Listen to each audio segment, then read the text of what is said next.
فطرة الله التي فطر الناس عليها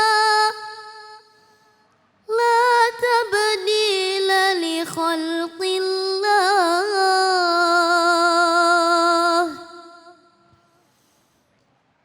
ذلك الدين القيم ولكن أكثر الناس لا يعلمون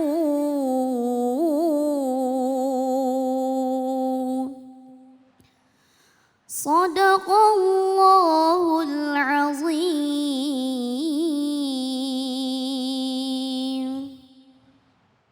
Dengan menyebut nama Allah yang Maha Pengasih lagi Maha Penyayang. Maka hadapkanlah wajahmu dengan lurus kepada agama Islam sesuai fitrah Allah, disebabkan Dia telah menciptakan manusia menurut fitrah itu. Tidak ada perubahan pada ciptaan Allah, itulah agama yang lurus, tapi kebanyakan manusia tidak mengetahui. Maha benar Allah dengan segala firman-Nya. Yang tadi sama-sama kita simak adalah surah Ar-Rum ayat ke-30. Dan langsung saja kita simak tausiah dari guru kita Ustazah Inarotul dengan tema mendidik anak sesuai fitrah. Fadhol Ustazah.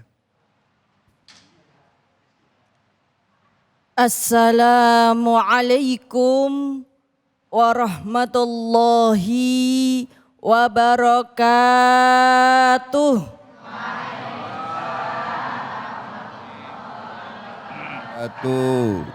Bu, Ya, makan ketupat rasa hamburger. cakep.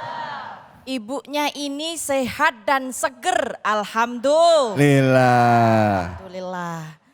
Alhamdulillah Pak, Bu. Pada kesempatan hari ini kita akan membahas mengenai bagaimana mendidik anak sesuai fitrah. Di mana di dalam surat Al-Quran, surat Ar-Rum ayat 30 tadi sudah dibacakan oleh adinda yang solihah. Ada 3 hal yang bisa kita lakukan untuk mendidik anak kita supaya menjadi solih dan solihah. Yang pertama yaitu fa'aqim wajhaka. Di sini Bu, petunjuknya adalah untuk menghadapkan wajah kita. Ya, hadapkanlah wajahmu. Maksudnya bagaimana? Jika menurut Ibnu Arabi dalam kitab Futuhatul Makkiyat mengatakan bahwa wajah itu ada 2. Bukan muka 2 ya, atau manusia bermuka 2 itu bukan.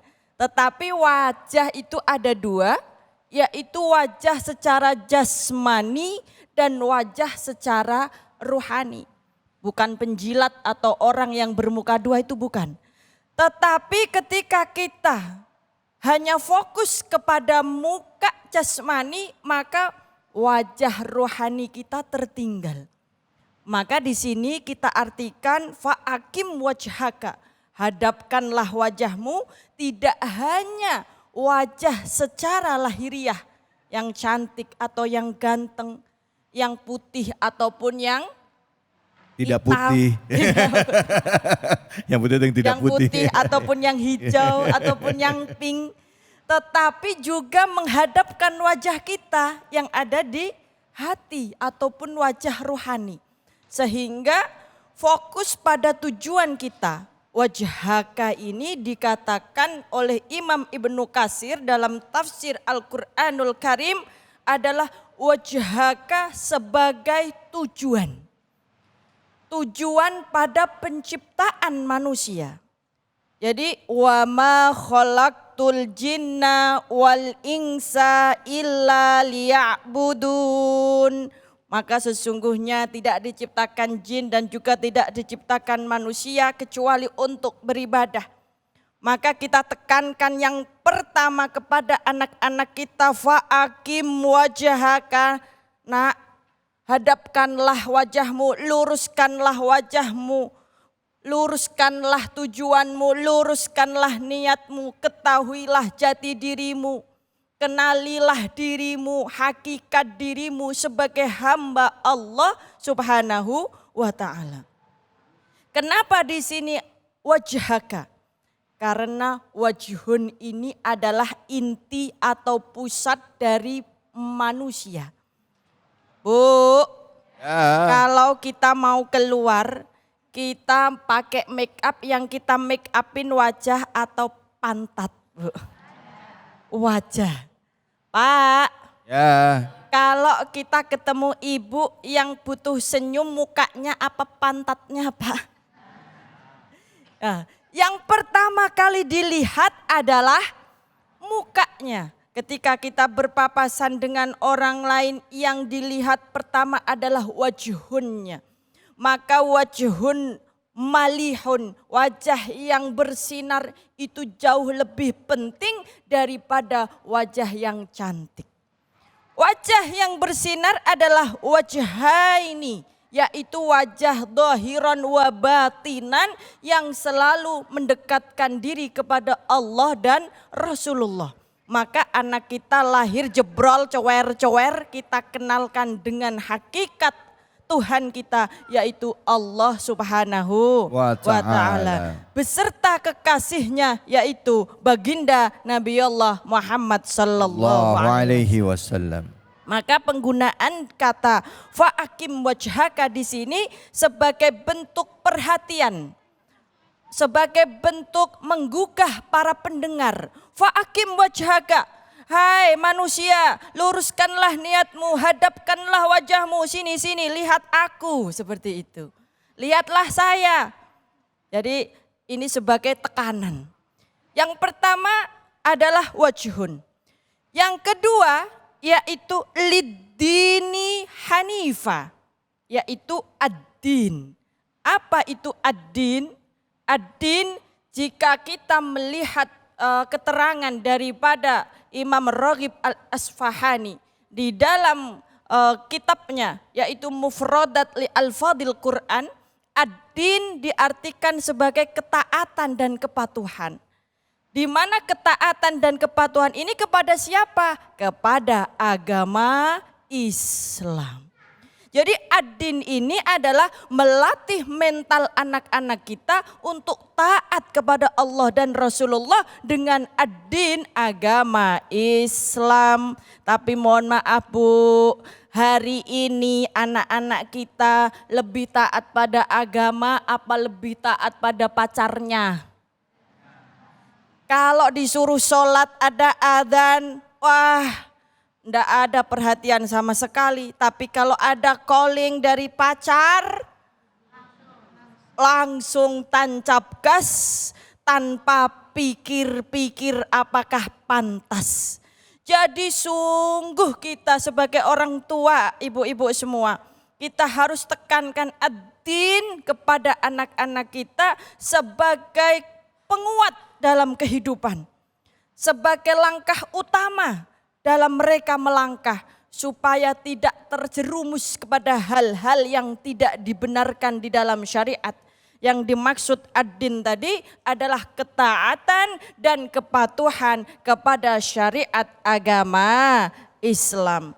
Jadi sekarang mari kita ajarkan kepada anak-anak kita, bukan balonku ada 5, tetapi rukun Islam yang 5. Syahadat, sholat, puasa, zakat bagi yang berharta, haji bagi yang kuasa. Siapa tidak siapa tidak zakat akan rugi di akhirat, nanti Allah melaknat. Na'udzubillahi min. Tidak ada seorang pun manusia di dunia ini yang ingin dilaknat oleh Allah. Maka mari kita pegang teguh ad-din. Ad-din apa? Liddini hanifa, yaitu agama tauhid yang hanya menghamba kepada Allah Subhanahu wa taala, tiada Tuhan selain Allah. Jadi satu-satunya Tuhan kita tuh Allah, jangan buat Tuhan-Tuhan palsu. Kita sering punya Tuhan palsu, suami kita jadi Tuhan kita, anak-anak kita jadi Tuhan kita. Na'udzubillahi min dzalik. Dan alhamdulillah yang ketiga adalah fitrah kita sebagai manusia, fitrotallahillati fatoron nasa alaiha, bahwa setiap manusia lahir dengan membawa fitrah kebaikan bertuhan kepada Allah Subhanahu wa taala. Semoga kita semua menjadi manusia-manusia yang soleh dan solehah, dapat mendidik anak kita menjadi anak yang soleh solehah. Amin amin Allahumma Amin. amin ya rabbal alamin. Amin. Alhamdulillah, terima kasih banyak Ustazah. Silahkan Ibu ada yang mau bertanya, langsung pertanyaannya Bu. Assalamualaikum warahmatullahi wabarakatuh. Nama saya Waalaikumsalam Ibu Kiki, warahmatullahi. saya mempunyai anak 2, kebetulan laki-laki semua. Yang mau saya tanyakan, tanggung jawab orang tua itu sampai anak usia berapa? Terutama dalam mengingatkan sholat atau setelah menikah itu masih tanggung jawab orang tua. Oh Itu iya. aja. Assalamualaikum warahmatullahi wabarakatuh. Waalaikumsalam warahmatullahi wabarakatuh. Waalaikumsalam warahmatullahi wabarakatuh. Baik, terima kasih Ibu. Ini pertanyaan yang sangat luar biasa mengenai tanggung jawab orang tua terhadap anaknya. Anaknya Ibu tadi laki-laki semua. Jika laki-laki, maka tanggung jawab ibu adalah hingga menikahkannya. Dan setelah menikahkan anak tersebut, ibu sekarang yang jadi tanggung jawab anaknya. Nah, jadi alhamdulillah ibu-ibu, bapak-bapak, sebenarnya kita memiliki anak. Jangan berpikir kita punya aset. Tetapi mari kita jadikan bahwa kita mendapatkan amanah dari Allah Subhanahu wa taala, di mana ketika nanti kita menganggap anak sebagai amanah, maka kita akan bertanggung jawabnya kepada Allah. Ila yaumil qiyamah, tidak hanya sebatas syariat, tetapi betul-betul menjadi hakikat amanah dari Allah, tidak hanya berbatas syariat yang hingga menikah, tetapi hingga kematian dan ajal menjemput. Maka anak kita bagian daripada tanggung jawab kita. Tetapi kalau menurut syariat, manusia, orang tua khususnya bertanggung jawab kepada anaknya hingga ia menikah. Namun pada hakikatnya setiap orang tua bertanggung jawab pada anak-anaknya sampai ajal menjemput. Kullukum ra'in wa kullukum an ra'iyatihi. Maka ibu-ibu semua yang punya anak, mau laki-laki mau perempuan, mari betul-betul kita jaga itu sebagai amanah dari siapa Bu? Dari Allah. Anak-anak kita yang buat siapa Bu? Buat sendiri. Kalau kita bisa buat sendiri, anak-anak kita buat putih, hidungnya yang panjang, anaknya tinggi, tapi ternyata mohon maaf anak kita pesek, hitam, udah gitu suka kentut lagi. Na'udzubillahi min dzalik. Semoga anak-anak kita apapun itu menjadi anak-anak yang dikasihi oleh Allah Subhanahu wa taala dan dikasihi oleh baginda Rasulullah sallallahu alaihi wasallam. Amin amin Allahumma amin ya rabbal alamin. Amin ya Allah. Terima kasih banyak Ustazah. Tadi temanya adalah mendidik anak sesuai fitrah. Mudah-mudahan pertanyaannya terjawab ya Bu ya. Jadi mendidik anak apalagi laki-laki, tanggung jawab orang tua itu ke anak laki-laki sampai anak menikah. Mana pas anak laki-laki yang menikah, ibu jadi ya. Ibu seneng banget dulu langsung mukanya berubah. Memang ya haknya ibu terhadap anak laki-laki itu sampai seumur hidup ya saja ya. Nah, baik, mudah-mudahan ini jadi pencerahan buat kita semua dan para laki-laki, anak laki-laki dan juga istrinya ngerti bahwa itu memang di dalam Islam sudah diatur. Urus ibunya, ngatur ibunya gitu ya Bu ya. Baik, setelah ini kita akan ngaji bareng dengan guru kita Kiai Munawir. Munawir Ngacir sama Kiai Munawir. Jadi jangan kemana-mana, tetap di sini di Cahaya Hati Indonesia.